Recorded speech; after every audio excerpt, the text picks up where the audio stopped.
নমস্কাৰ সকলোকে মোৰ আন এটি ব্লগলৈ আজি মই কম বৃন্দাবন মথুৰা যাত্ৰাৰ আমি কত ফুৰিছিলো। প্ৰথমতে গলো আমি পাগল বাবা মন্দিৰ। বৃন্দাবনৰ সোমাওতে পালো হনুমান মূৰ্তি আৰু এইয়া সা বাপেক পিতেক আৰু এই পিনে ৰামায়ণৰ সকলো পাঠ দিয়া আছে, যেনে ৰাম ৰাৱণৰ যুদ্ধ।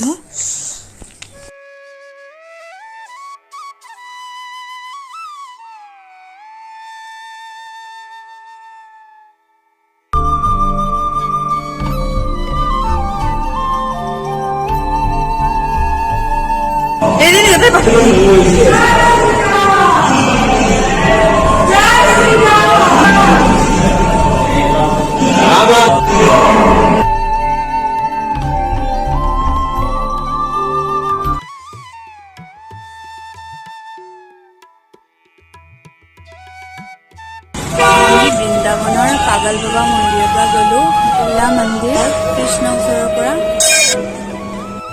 তাৰপিছত আমি ফটো উঠিলো। পিছফালে এই ৰথৰ নিচিনা ডিজাইন ধুনীয়া ধুনীয়া আছিলে।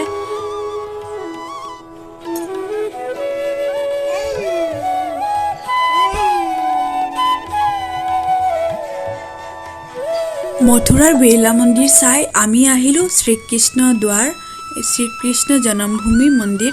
ইয়াত ইলেক্ট্ৰনিক বস্তু সকলো বাহিৰত থৈ ভিতৰলৈ যাব লাগে। সেইকাৰণে ये हमारा पार्टी जा रही है। हाय बोल दो, हाय हाय बोल दो सभी।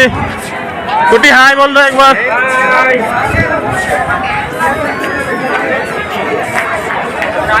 कृष्ण जन्मभूमि কৃষ্ণ জন্মভূমি শ্ৰীকৃষ্ণ দ্বাৰ চাই আমি আহিছো এতিয়া নন্দগাঁও গকুল। নন্দগাঁও গকুল চাবলৈ এয়া চাও বাসুদেৱে কৃষ্ণক মূৰত লৈ গৈ আছে সমুদ্ৰ পাৰ হৈ। বহুত ধুনীয়া ধুনীয়া দৃশ্য আছে ইয়াত।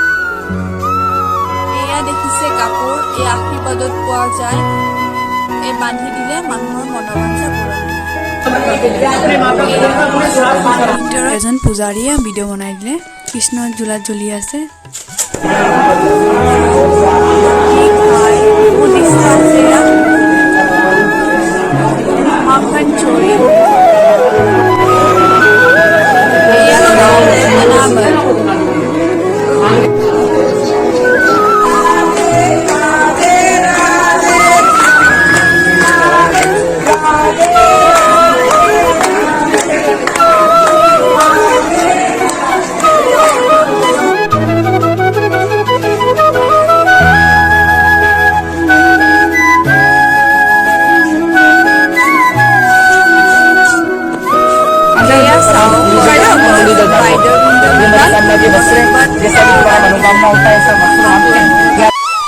এয়া চাও কদম গছ।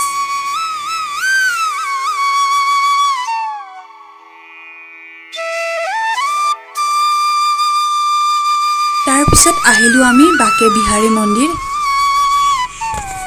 বৃন্দাবনৰ বাকে বিহাৰী মন্দিৰ সকলো মন্দিৰকৈ মেইন মন্দিৰ আৰু বহুত পুৰণা মন্দিৰ। বাকে বিহাৰী মন্দিৰত বহুত ভিৰ আছিলে আৰু আমাৰ সৰু বাবুৱে বহুত কান্দিছিলে। সেইকাৰণে আমি ভিতৰত সোনকালে সোমাই আৰু বাহিৰলৈ আহিলো। চাওক এই কৃষ্ণ।